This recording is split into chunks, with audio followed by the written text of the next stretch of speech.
तो सृष्टि के बारे में मैत्रेय जी ने बताया, 7 लोक नीचे हैं, अतल वितल सुतल तरातल रसातल महातल और पाताल। 7 लोक ऊपर हैं, भूलोक भौलोक स्वर्गलोक महलोक जनलोक तपलोक सप्तलोक। 7 लोक नीचे 7 लोक ऊपर। और जिस लोक में हम रह रहे हैं ये 222 देश का पूरा एक लोक है, इसका नाम है मृत्यु लोक। क्या नाम है? मृत्यु लोक। ऐसे 7 लोक नीचे हैं और ऐसे ही 7 लोक ऊपर हैं। ऊपर सप्तलोक से लेकर के नीचे पाताल लोक तक की लंबाई है 55,000 करोड़ योजन। तो महाराज सबसे पहले जल ही जल था।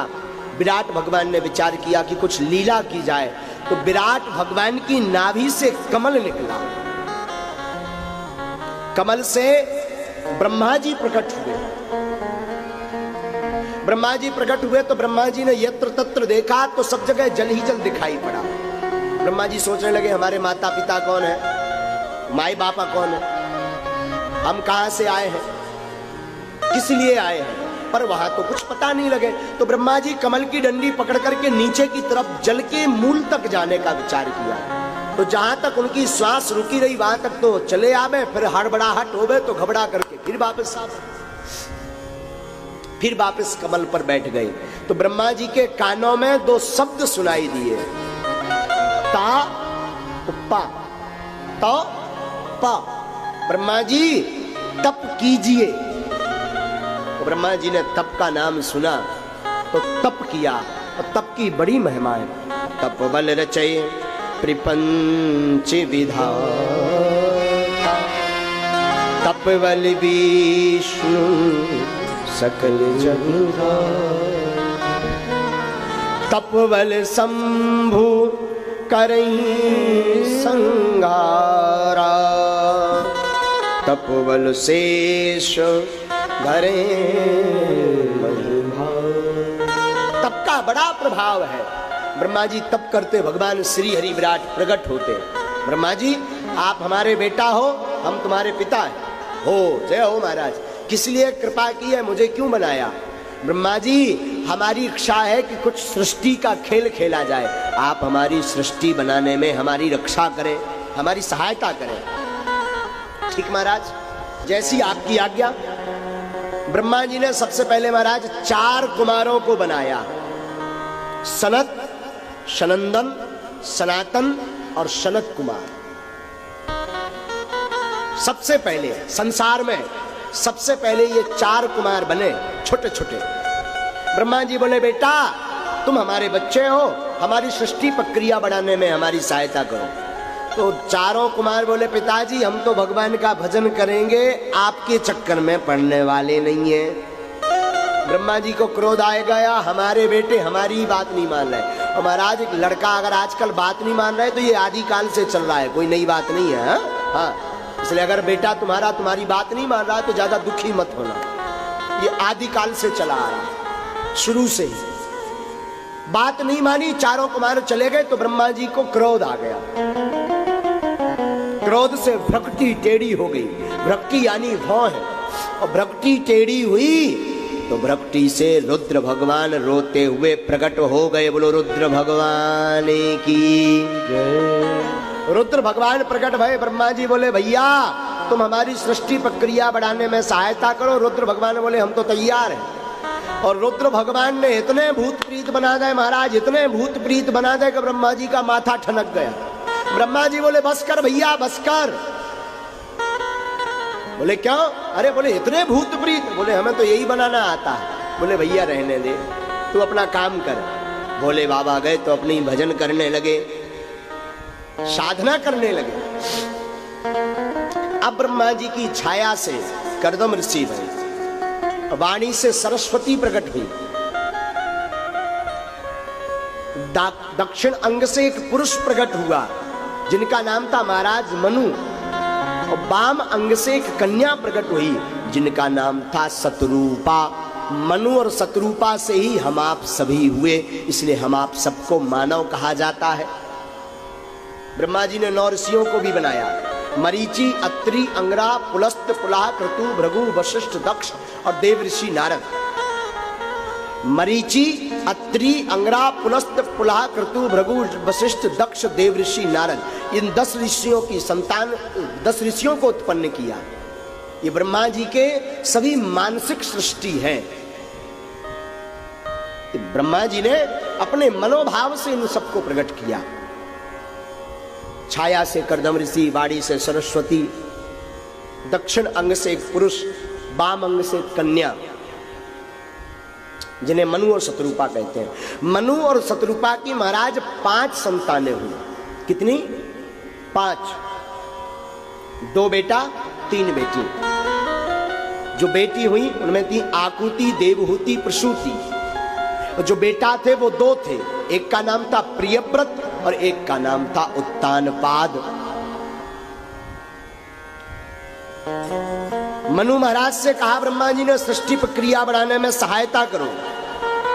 उसी समय एक राक्षस पृथ्वी का हरण करके ले गया। तो परीक्षित जी ने प्रश्न किया, महाराज कौन ले गया? विदुर जी पूछते, महाराज कौन ले गया? तो जवाब दिया कि एक हिरण्याक्ष नाम का राक्षस था जो पृथ्वी का हरण करके ले गया। महाराज ये कौन है? हिरण्याक्ष कौन था? कृपा करके हमें उसका वृतांत बतलाइए। मैत्रेय मुनि कहते, विदुर जी, महामुनि कश्यप की अनेक पत्नियां थी। दिति, अदिति, कनिष्ठा, काष्ठा, सुरसा, ये महामुनि कश्यप की अनेक पत्नियां थीं। उनमें महामुनि कश्यप की एक पत्नी थी जिनका नाम था दिति। दिति से दैत्यों की उत्पत्ति हुई। तो एक दिन महामुनि कश्यप साधना में बैठे थे। उसी समय दिति नाम की पत्नी आई और वासना, काम की रति याचना करने लगी। वासना की याचना करने लगी संध्या काल में। तो महामुनि कश्यप ने बहुत समझाया, देवी ऐसा तमो घोर बेला, ये संध्या काल है। संध्या काल के समय भोजन नहीं करना चाहिए। संध्या काल के समय रुदन नहीं करना चाहिए, रोना नहीं चाहिए। संध्या काल के समय मिथ्या नहीं बोलना चाहिए। चौथा, संध्या काल के समय मैथुन्य रतिक क्रिया वासना नहीं करनी चाहिए। जो ऐसा करता है उसे अनेक अनंत गुना पाप लगता है। बोले क्यों?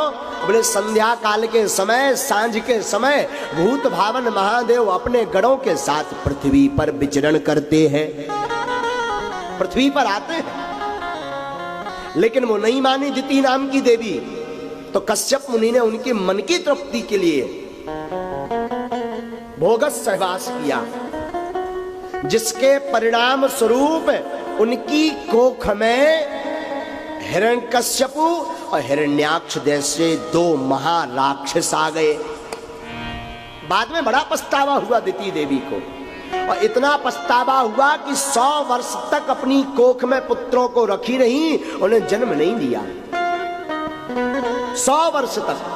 जब जलने लगी पृथ्वी तो ब्रह्मा जी से किसी ने पूछा, महाराज ये पृथ्वी क्यों जलन दे रही है, इतना तपन क्यों दे रही है? ब्रह्मा जी बोले, दरअसल दिति नाम की जो देवी है, कश्यप मुनि की पत्नी, उनकी कोख में 2 भयंकर ताकतवर राक्षस पल रहे हैं। तो दिति देवी को आज्ञा दी। कालांतर में दोनों राक्षस जन्म लेते हैं। एक का नाम हिरण्याक्ष, एक का नाम हिरण्यकश्यपु। दोनों इतने बलवान के जहां चले जाएं सो देवता सीट खाली कर दें, स्वागत करें, आइए और आप ही बैठो। इतने बलवान, कोई लड़ने को तैयार नहीं। एक दिन दोनों ने अपने हाथ खुजा करके आपस में कहा कि आज तो बड़ा हाथ खुजली कर रहा, कोई लड़ने को मिल जाए, आनंद आ जाए। चले गए इंद्र के पास। इंद्र सिंहासन छोड़ के ही भाग गया। देवता साहब छोड़ छाड़ के भाग गए। रास्ते में नारद जी मिल गए, नारायण नारायण करते हुए। बोले, ए बाबा, कहाँ नारायण नारायण कर रहा है? इधर आ, हमसे 2-2 हाथ लड़ा। नारद जी बोले, हम ठहरे महात्मा आदमी, 1.5 हड्डी के आदमी मारे जाएंगे। बोले, भैया हमें नारायण नारायण करने दो, ये लड़ाई का काम हमारा नहीं, पर तुम्हारे हाथों की खुजली जरूर हम मिटवा देंगे। बोले, कैसे? बोले, एक आदमी है जो बलवान है, तुम्हारी हाथों की खुजली मिटा सकता। बोले, कौन? बोले, श्री हरि विष्णु। वो कहाँ मिलेंगे? बोले, भैया मिलते तो नहीं है वो सीधे से, पहले शैतानी करो, जरूर आ जाएंगे। क्या शैतानी करें, कोई बड़ा उपद्रव करो। तो खेल खेल में ही हिरण्याक्ष पृथ्वी का हरण करके ले गया, पूरी पृथ्वी को चुरा करके लेके गया और जाकर के समुद्र में रख दिया। और जब समुद्र में जाकर के पृथ्वी को रखा तो मनु महाराज ने ब्रह्मा जी से प्रार्थना की, महाराज अब सृष्टि कायम करें, पृथ्वी नहीं है। ब्रह्मा जी को उसी समय छींक आई, और जैसे ही छींक आई तो उसी समय बाराह रूप में श्री बाराह भगवान प्रकट हो गए। बोलो बाराह भगवान की जय। महाराज बाराह प्रकट भय, बाराह प्रकट भय तो देखते देखते विशाल काय स्वरूप ले लिया भगवान बाराह ने, और दौड़ते हुए बाराह भगवान गए और समुद्र में जाकर के पृथ्वी को पकड़ा और पृथ्वी को स्थापित किया। तो हिरण्यकश्यपु द्वंद्व युद्ध, हिरण्याक्ष द्वंद्व युद्ध करने लगा। बाराह भगवान का और हिरण्याक्ष का द्वंद्व युद्ध हुआ और भयंकर युद्ध चला। महाराज इतना विचित्र युद्ध चला कि देवता देखते रह गए। जब देवता देखते रह गए, और ये महाराज कोई और नहीं, भगवान के पार्षद ही यह राक्षस बनकर के आए हैं, हिरण्यकश्यपु हिरण्याक्ष, ये भगवान के पार्षद हैं। एक बार सनत सनंदन सनातन सनत कुमार गए विष्णु लोक, तो द्वारपालों ने रोक दिया, महाराज कहां जा रहे हैं? सनत कुमार बोले भीतर जाना है। बोले महाराज अभी नहीं जा सकते।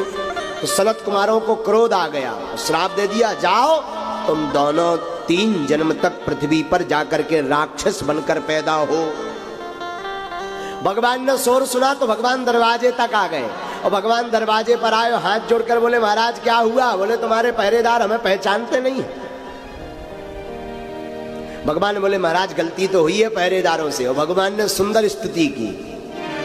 एतौ तौ पार्षदौ मह्यम जयौ विजयौ विजयेव चा कदर्थीकृत्य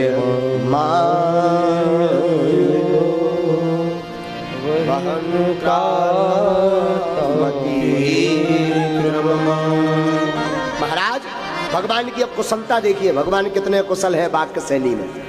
भगवान बोले एतौ तौ मह्यम पार्षदौ, सनत कुमारो ये हमारे पार्षद हैं दोनों, और अगर कोई सेवक गलती कर दे तो सेवक का जो स्वामी होता है उतना दंड का भागीदार वो स्वामी भी होता है। तो महाराज इनसे ज्यादा हम पाप के भागीदार हैं, क्योंकि ये हमारे दोनों पार्षद हैं। सनत कुमार बोले बात तो सही कही, अब लेकिन महाराज आपने श्राप दे दिया, मिथ्या वाणी हो नहीं सकती, आपकी जय हो। भगवान ने पार्षदों को श्राप मिलने के बाद सनत कुमारों को भीतर नहीं बुलाया, क्योंकि संत क्रोधातुर हो गए, और साधु क्रोध में आ जाए तो जाना देर टिकाना नहीं चाहिए, न जाने कहाँ आग लगा दे। वे बोलो राधे राधे, क्या क्या कहते कोई ठिकाना नहीं। माता पिता गुरु साधु ये ज्यादा क्रोध में आ जाए तो चुप हो जाओ। तो भगवान ने भीतर प्रवेश नहीं करवाया। तो ये हिरण्याक्ष हिरण्यकश्यपु और कोई नहीं, भगवान के पार्षद हैं जय और विजय।